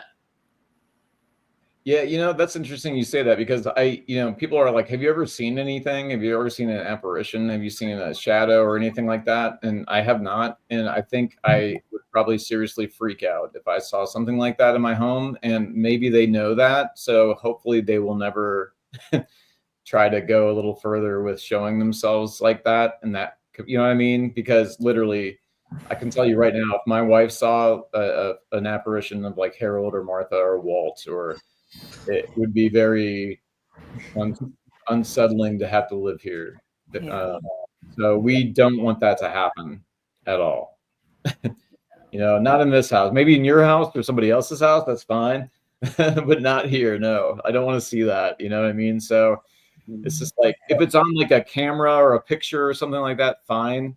But not in person again. I don't want to, you know what I mean? I don't want to see that in person. So now at a hotel or something, I think that would be amazing if it was somewhere else's location. I'd be totally cool with that. But not mine. Yeah. So Yeah, like Danielle said in the chat, she said just nicely set a boundary with them, which is true. Like, you know, and I think you saying like that intention, like you don't want to see that, like I think they respect that. They wouldn't you know, he wouldn't show himself to you like that then, you know what I'm saying? No. Because, I hope so. I hope that to be the case. And then, you know, that's why we're also careful a lot with a lot of the people that we're talking to, because, you know, that we want to let inside the home, because, you know, I've been told that there's some people out there that might come in and say, then all of a sudden they got scratched or they got choked or they got pushed or punched or something that's never happened in this home to us, at least. And like, if that started getting out and it was not true, like it would be really bad. My wife would not be happy. I would not be happy. So it's just like, you got to be like really careful. I think I met a really good group in Dallas that hopefully might come up on Halloween to join Rose and Joe. We talked on the phone for a while, and I told them exactly what I just told you. And, you know, I think we're on the same page. You know, because I do want more people to, it's a weird situation to be in, because I want more people to come in. I want other people to come in other than just Rose, Joe, and Georgia. Even though I love them coming in, I think sometimes you get other perspectives and outside perspectives, somebody that could find something that maybe told you something new that you didn't hear about before. And then I can, you know what I mean? It's just like the more eyes on something, to me, the better. You know, and that's because then you can try just find out as much as you can about what happened really at the house. And you know what I mean? So because I'm still researching this house. I haven't found everything yet, believe it or not. And I found almost everybody that's lived in this house from 1911 until 2023. So yeah, but there's so much more to learn. I'm going to the courthouse in a couple of weeks to get in the basements and get into the dirty files that I can't find on newspapers.com and ancestry.com, and really just roll up my arms to find out who actually had this home built and who was the original owner of the house, because I can't find it.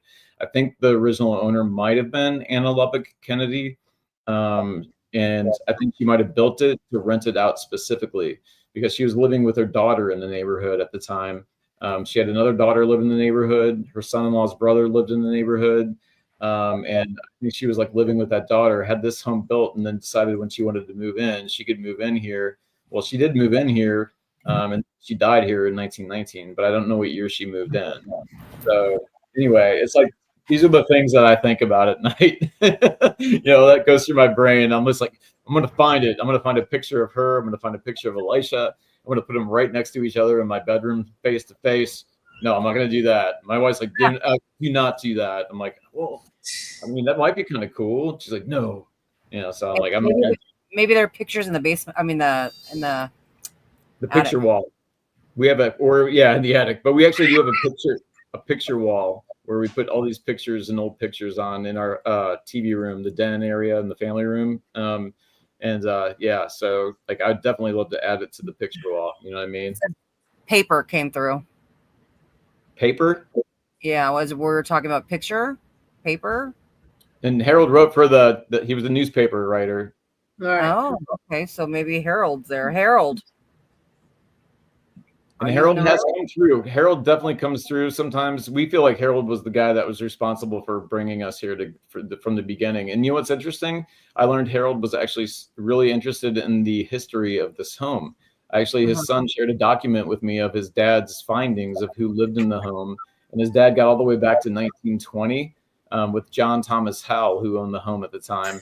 Well, I got all the way back to the beginning, and I think he would have got a real kick if he would have found out that a former Civil War, Union soldier died.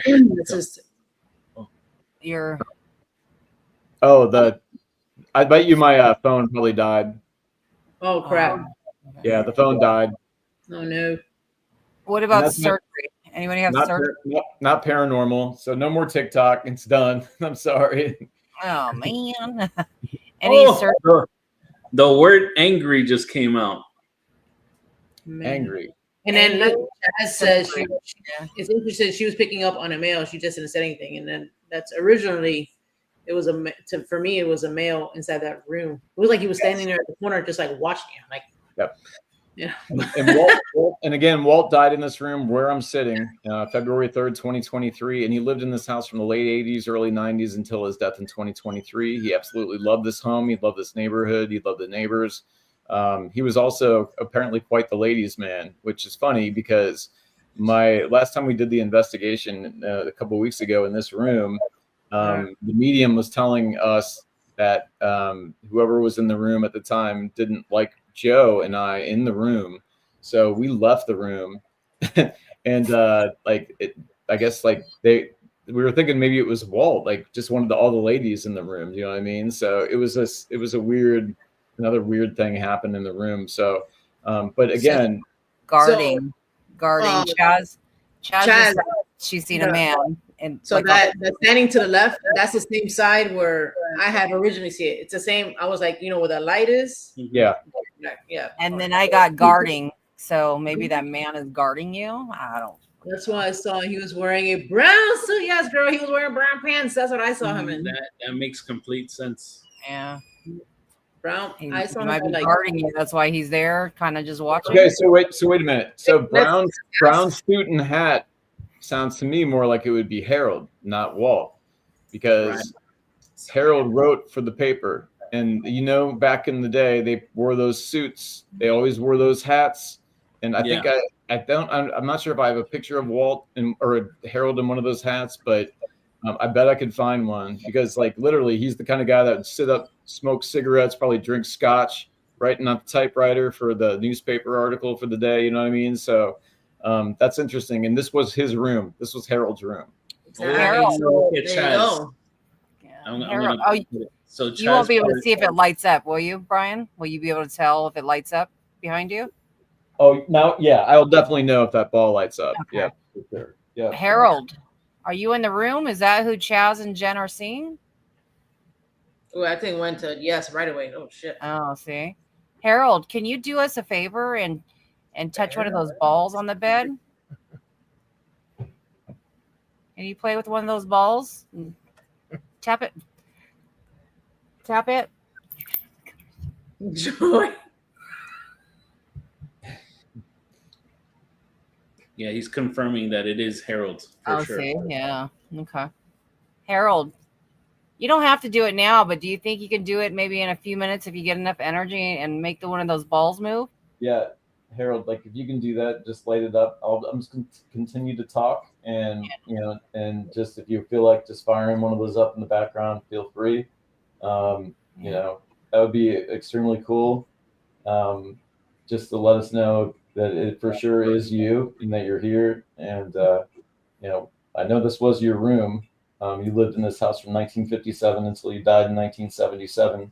So just to let us know you're there with us, because we can't see you. So by you lighting that up, lets us know that you're there. He's reluctant for some reason. Brian. Yo, check this out. So I'm just doing this. I flip through the pages. Bibliomancy. So you get a book, you flip through the pages, and you kind of stop at it. You know what I'm saying? So this is also shout out to 𝗟𝗏𝗀𝗘. This is his book. This shit is fantastic. I use it I like to do it before an investigation. Kind of he does it. If you check out his channel, you see him do it before an investigation. Write everything down, and then whatever happens during the investigation, see if it matches whatever you got through here. So I flipped through a random stop, and the color that it says here, I'm not BSing. That's why I don't know. It says it's brown. Oh shit! Yeah. This book I don't even have a number of pages, but it's this thick. So. Wow. It says enjoyment, emotion, enjoyment. So, I think newspaper. What? Newspaper. Oh shit, newspaper. And then Chaz says that confirming. I think you wrote on here that he may do it because he kind of likes it, but he's resistant.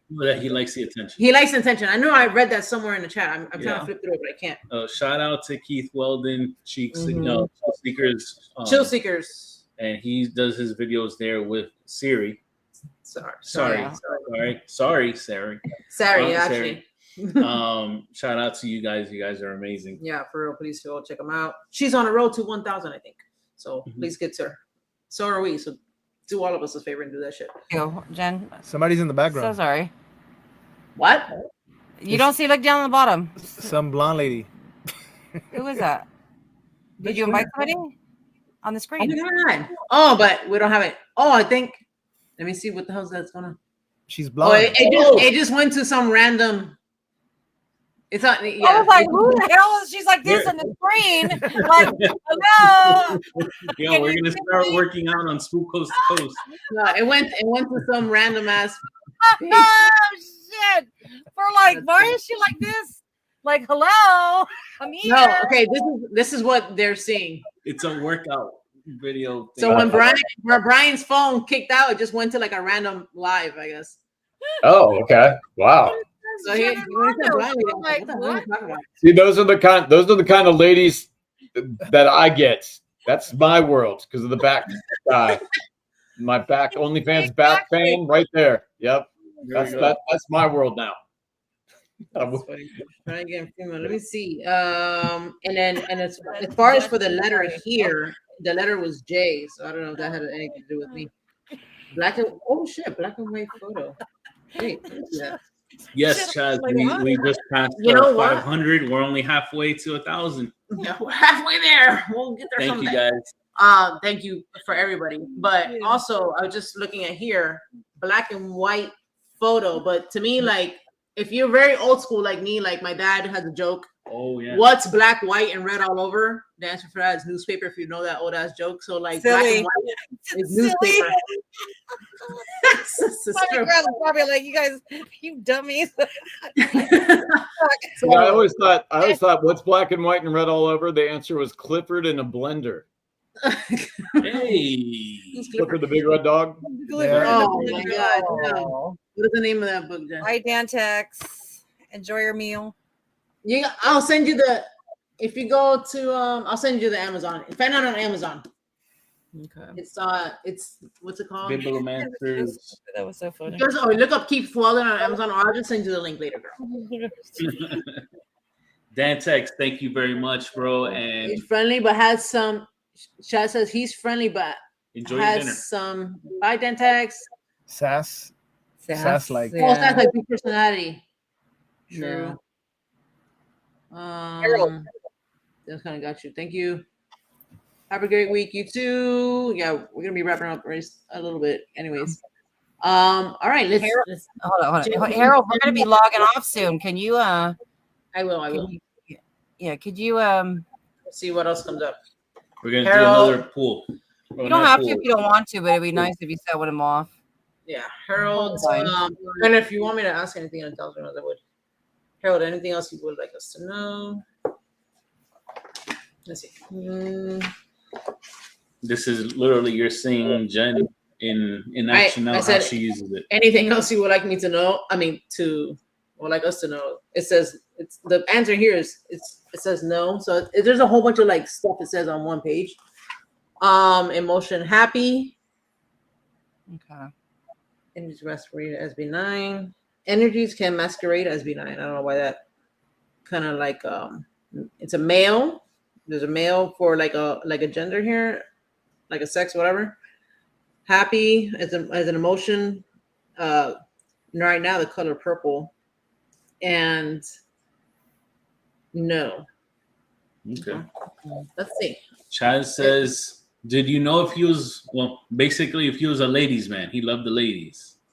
So Walt was a ladies' man, for sure. Yes, but now Harold, no, probably not. Harold was actually married and had 3 kids back east. But then when he started his new life in Fort Worth and left his first wife, he bailed on his kids, came here to Fort Worth, started a new life, and was married and had 3 more kids from a new wife. So Harold was not the ladies' man that I know of, but definitely Walt.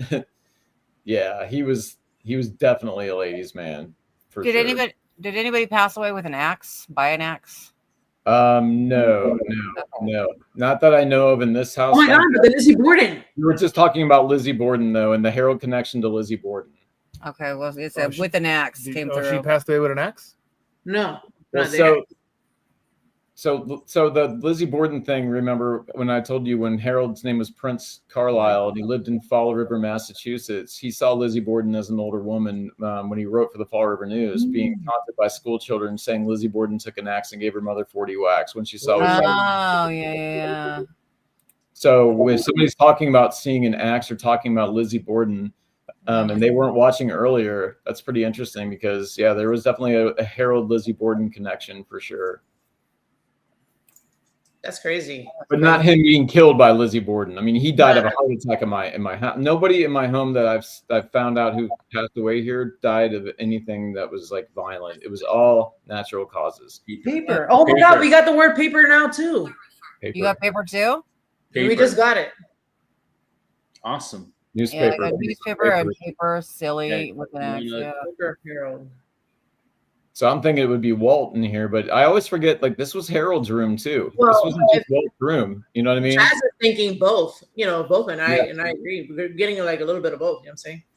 So hopefully they're cool with each other. That's all I want to know is making sure. Yeah. Imagine they're fighting and you can't even see them. Yeah. Over Martha. Martha's in the kitchen, whipping up some hotcakes and sausage, and they're duking it out. Right. She's telling me to stay the hell out of the kitchen. I'm Oh just my doing whatever. God. Yeah. Okay, let's find out. Harold, can you tell us if Harold and Walter are okay with each other now in their spirit space, I guess? Yep. Are they okay? Are they okay? Or are they beefing? Wait, are they okay? Yeah. We Yeah, got the word they're okay. singer. Yeah. Do you sing to them, Brian? Yeah, and Chaz just said the same thing. I feel that it's all good. I feel it's all good. I do. Yeah. I feel like I feel they're all good with me. Like I feel it's weird. You know what I mean? I think there's just so much love in this house, and I think of course this house has seen quite the history, right? And it's seen its share of tragedy with cancers, deaths, and I'm sure, but nothing we feel. Actually, we feel more like, even though there are horrible things that have gone outside of my home, in such close proximity, it's almost like maybe we're even being protected from some of that bad stuff that might be out there. You know what I mean? So it's like it's nothing. It's just it's a positive weird house. It's hard to describe. Yeah, that's good. It's a weird place. Definitely weird. Yeah. Danielle says that you should, and I think that'd be pretty cool. Someone should try doing like an automatic writing there in that room where you're at one point, because that'd be pretty cool since he was a writer. That would be interesting. Yeah, absolutely. We got the word singer. I don't know if that recently, yes. Well, singer came through, and recently, yes, came through just now. I don't know if that means anything to you. Singer, I don't know of any singers that were in this home. But Did again, you say you sing? Were you joking about when you said you could sing?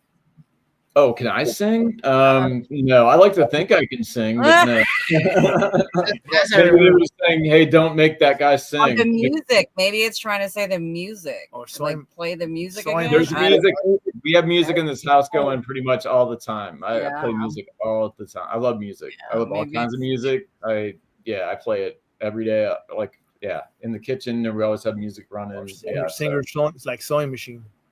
Singer. Yeah, I mean, it's just, I think it's more music. play the music because we were talking about music. Maybe, I don't know. Well, Chaz mentioned this. The woman is like a knitter or crocheter. I'm sorry. She I didn't pull up her first one. Oh, see, singer like the sewing machine. She felt like there was a female in there too, which yes, correct. And then the females that have passed away in the home, and again, I feel like they don't even have to pass away in this home to come back and visit. It's just, but yeah, for the record, I mean, we had it would have been 𝗟𝗏𝗃𝗀𝗃, Martha Monroe.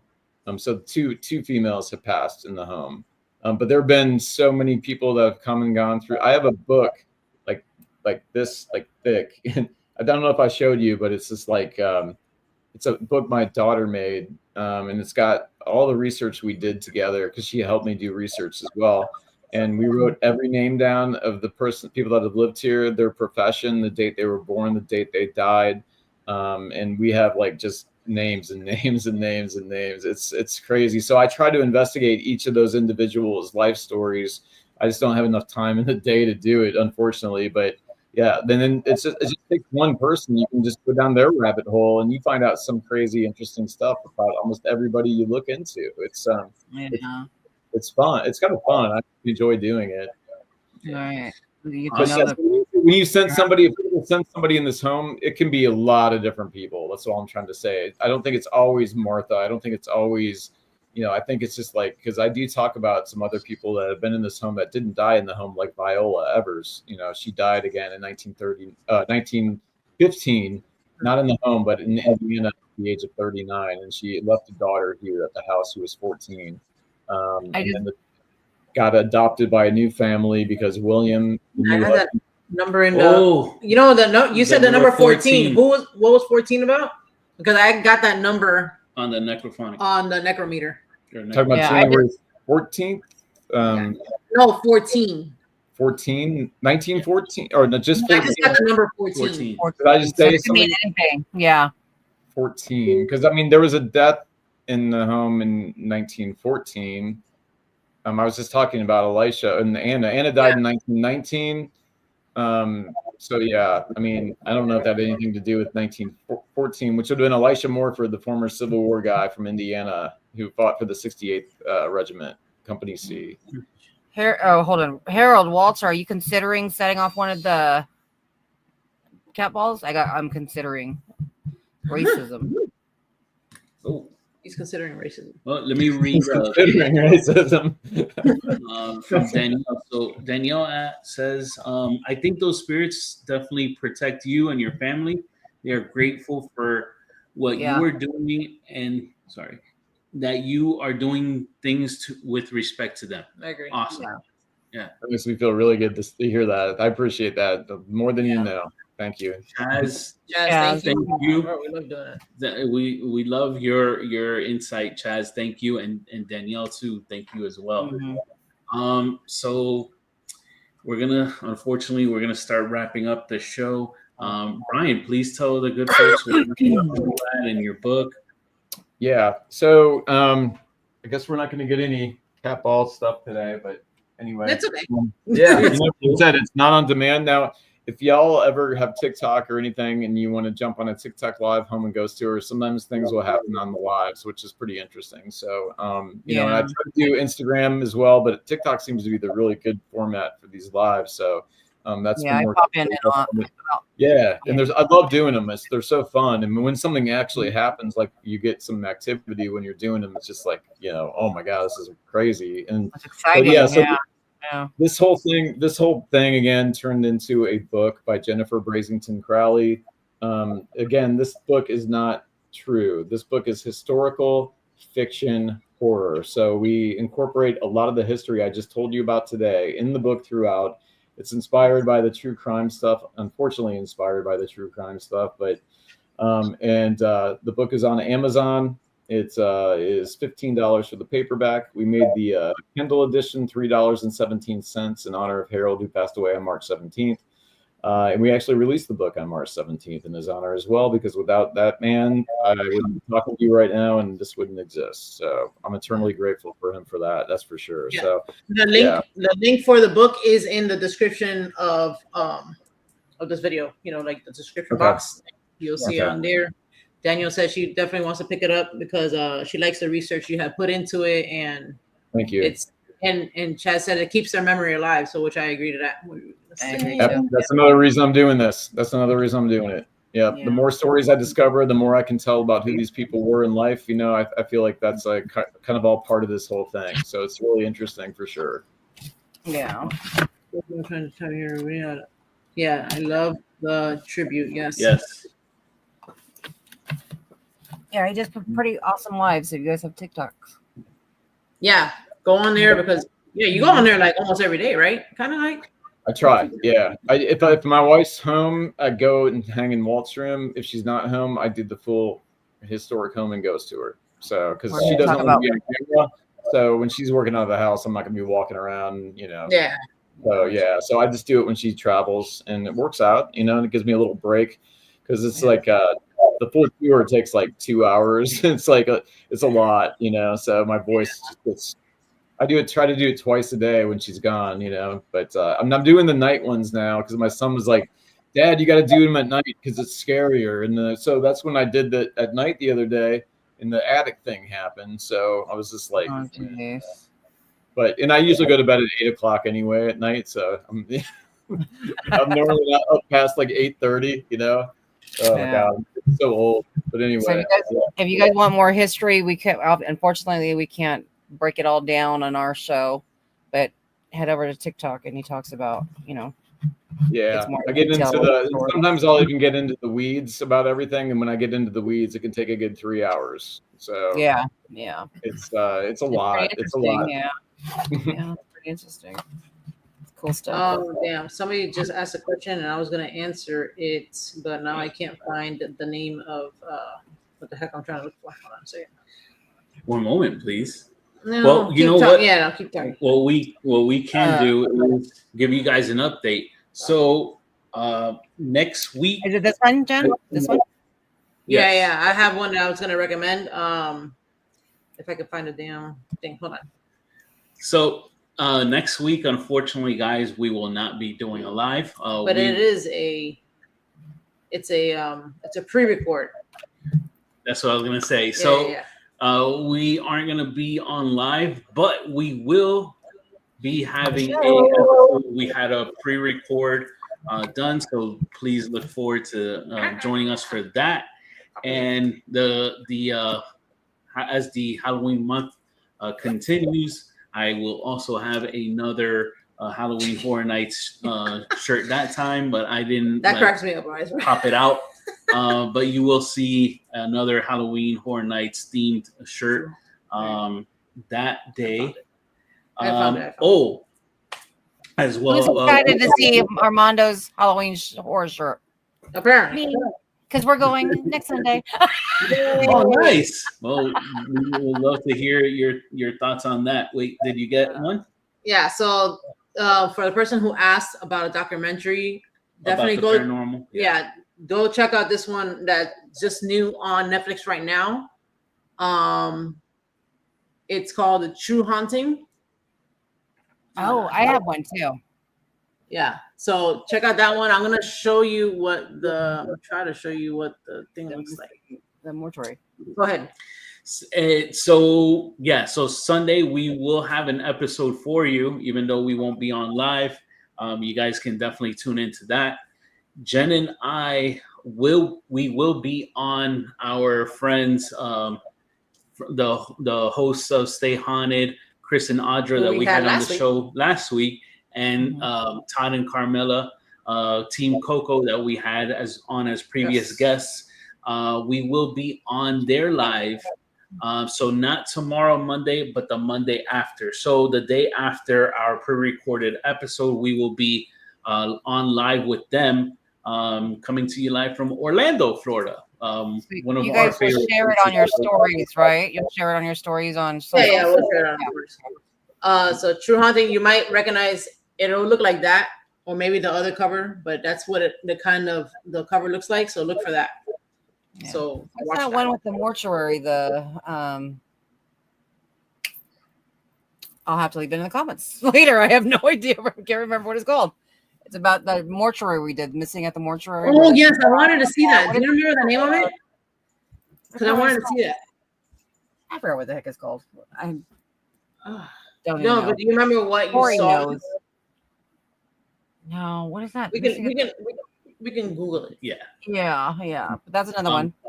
Brian, thank you again for your time. We definitely do appreciate you coming on with us for a second time. Nice. Getting to get some updates on the stories that you had from the last time you were on with us to now. You had some updates.